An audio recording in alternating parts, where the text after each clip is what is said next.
Doma Sports Talk, worldwide, with some news from the world of boxing. So y'all know what time it is. You ain't in a rush to get concussed.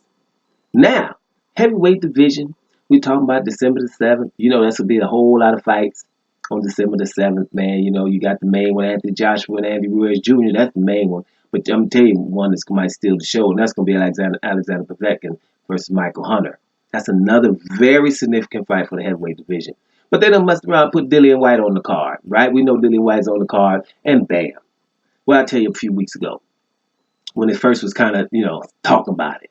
So if Dillian Whyte going to be on that card, and Dillian Whyte going to be on that card, they're not going to talk about the B sample, and nobody's going to be able to ask about it either. Nobody's going to be able to ask about the B sample. No one's going to be able to talk about the B sample, and they're not going to talk about it either. Now, people are like, well, what's the B sample? If you don't really know. Well, he had a fight on July the 20th against Oscar Rivas, undefeated guy from Colombia, right? Close fight. Dillian Whyte, won the fight. Oscar Rivas was coming on late.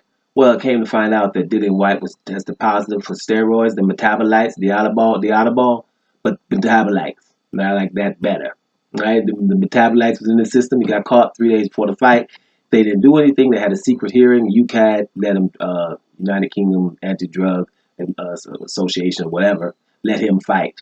Cleared him anyway to fight. They had a secret, little secret hearing, and they were allowed to fight. Now, they did not tell Oscar Rivas, so he didn't even know about it. That's one.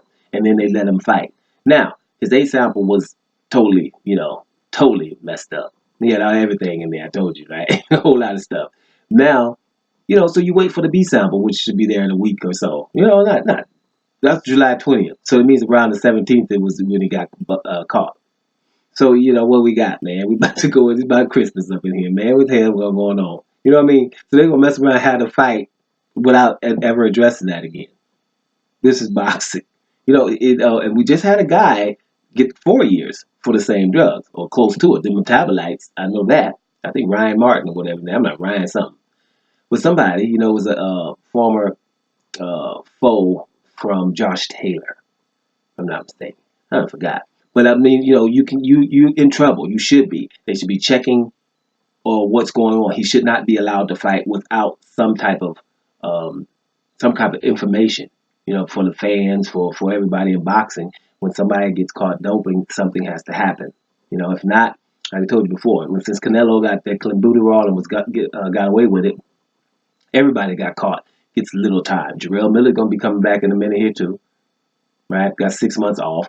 Heavyweight fighters take 6 months between fights anyway, especially when they get in the upper echelon. On your way up, that's different. But once you get in the very, very top, you ain't trying to fight for twice a year. So 6 months means basically nothing. That's what that means. So that would be interesting, right, to watch. He's fighting, Dillian Whyte's fighting Maurice Wach, right?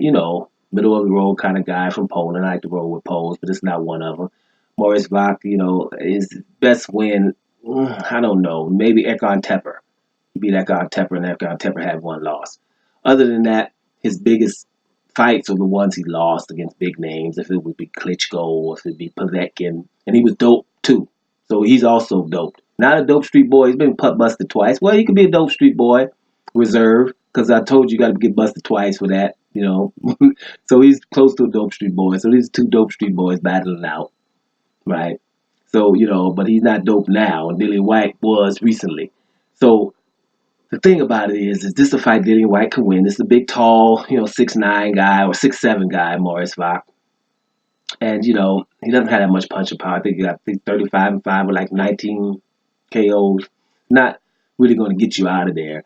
And, for Dillian Whyte to come back, it wouldn't be any issue with this fight at all if Dillian Whyte had taken time off and he was exonerated. Then it would be no issue. But right now they haven't addressed it. And he's just going to come back and he's going to fight a guy who also was doped. It's just like you're just kind of throwing dope in the face of the fans and not doing anything about it.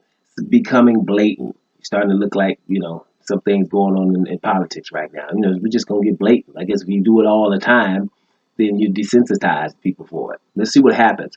Let's see if they at least mention it. But up until now, Dillian Whyte's going to face Maurice Wach, and nobody's asking about the B sample. So Bam. Doma Sports Talk. Worldwide.